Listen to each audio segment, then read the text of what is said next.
Hey guys, welcome back to Shanks Ranks. Today I have Black Panther Wakanda Forever, the 3D Blu-ray, Steelbook import from Japan. I'm going to just give my thoughts about that. I also double dipped on this one because I just really loved the artwork of these Steelbooks. I got the 4K version from Best Buy here in America as well. And so this is 4K, but the one here that I showed you from Japan, this is actually a 4K 3D combo pack. So just to give you the certificate of authenticity, as you can see there, we have the 3D Blu-ray on the right and the 4K Blu-ray on the left. So I'll just give you my thoughts, so you can have make an informed decision on whether you should spend the money on importing this or not.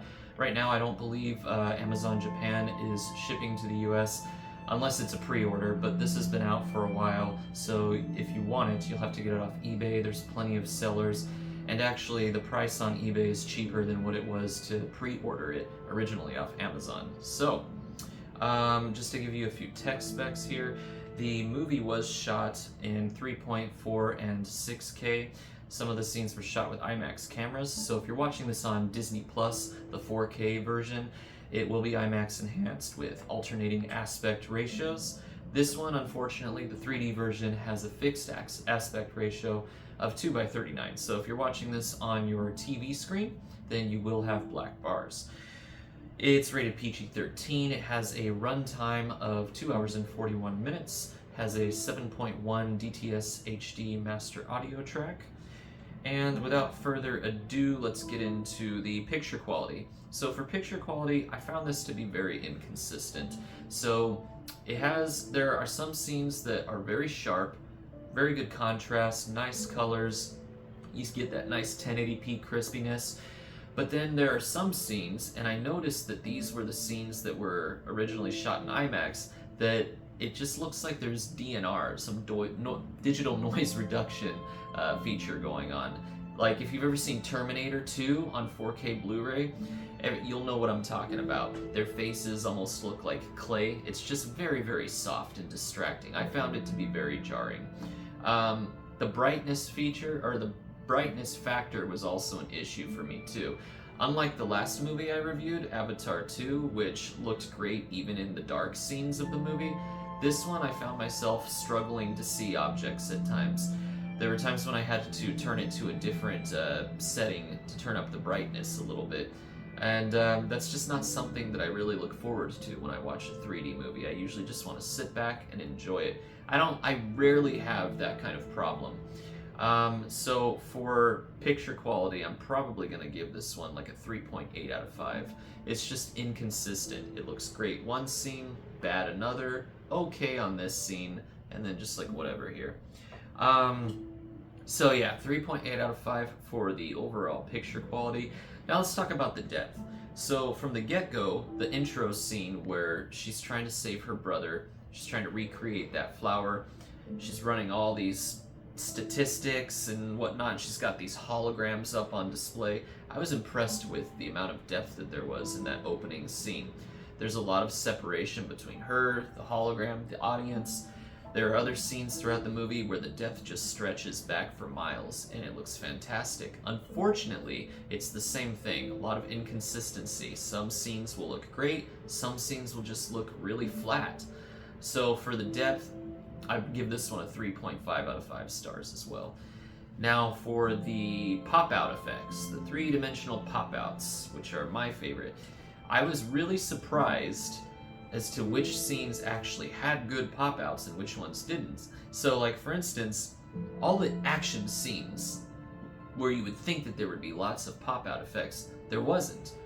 But like when there's a quiet dialogue scene, there is. Like for instance, when the princess is with the queen by that lake at nighttime and they're talking about, her brother's death and how to get over that, and then Namor comes out of the water, they pick up their spears, and they're just pointing these spears at him, and they're coming out of the screen into your living room. And I'm thinking like, this is the scene that has really good pop, this is the scene that has the best pop out in the movie? Really? I mean, it looked great, but it was also a really dark scene too, and I had to turn up my brightness as well. But then there's scenes like at the end when Namor and his people are invading Wakanda, and you've got like hovercrafts that are just going and then like coming like almost to the outside of the screen and then coming back in, and you got Namor who flies up in the air and it looks like he's about to pop out of the screen, but he doesn't. None of those things that happen actually do. It looks like they want to come out of the screen, but they just don't. The depth is okay, but it just it feels very, very lackluster. I was so disappointed, especially because in the first Black Panther movie on 3D, there are a lot of scenes like that in the final battle where there's hovercrafts that kind of swing around, pop out of the screen, or the scene where Black Panther and Killmonger are fighting, and he does like a flip up in the air, and that he kind of comes out of the screen there. We didn't get any of that. So again, very inconsistent. Just not what I expect from a Marvel movie. They used to have such a very good track record. So I'm probably gonna go 2.5 out of 5 stars for the pop-out effects as well.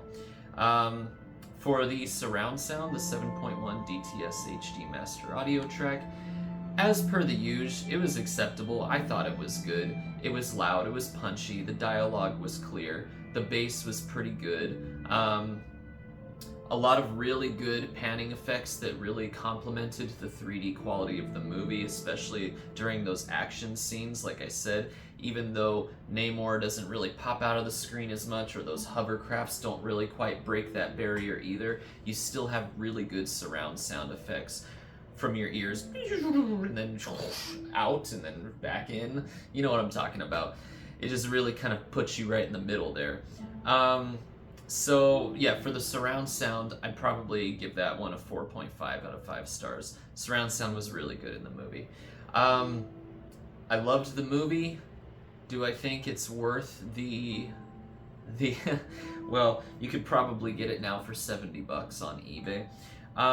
Oh, actually, real quick, I did watch the 4K IMAX enhanced version on Disney Plus, and I also watched the 4K disc as well. I have to say, I prefer the IMAX enhanced version.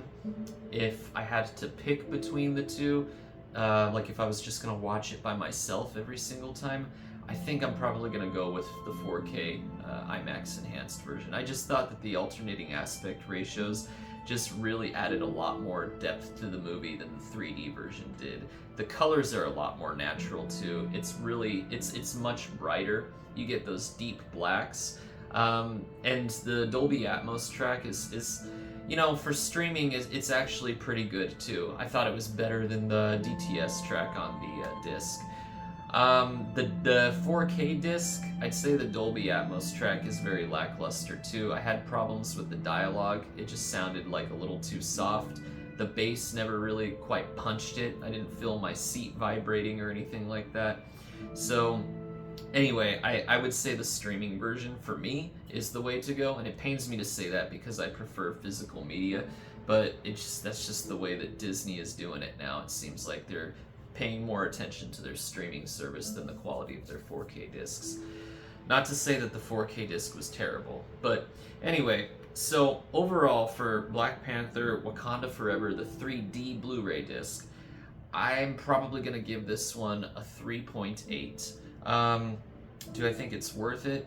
Well, if you're somebody that's just interested in 3D only, I would say no, it's not worth it to spend $70 to import this. However, if you're just as big of a lover of 4K content as well, then maybe it is worth it, because if you think about it, if the 3D disc were still sold in America, you'd be spending $35 on a 4K disc, another $30 on a 3D Blu-ray, assuming it was brand new. And so $70, it's basically what it would cost to buy those two separately anyways. So like I said, if you're a collector of both formats, then sure, I think it's a nice addition to add to the 3D collection. But if you're only interested in 3D, I wouldn't recommend it. I couldn't recommend it, just based on all the inconsistencies. I'm hoping that the next movie that I review will be better. Should be Thor: Love and Thunder. Didn't really care for the movie too much, but I had to order that on Blu-ray. I'm still waiting for it to come in. Hopefully the 3D in that one is a lot better. But anyway, thanks for watching, guys. If I missed anything, or if you have any other questions, please feel free to leave it in the comments section. And as always, thanks for watching. God bless.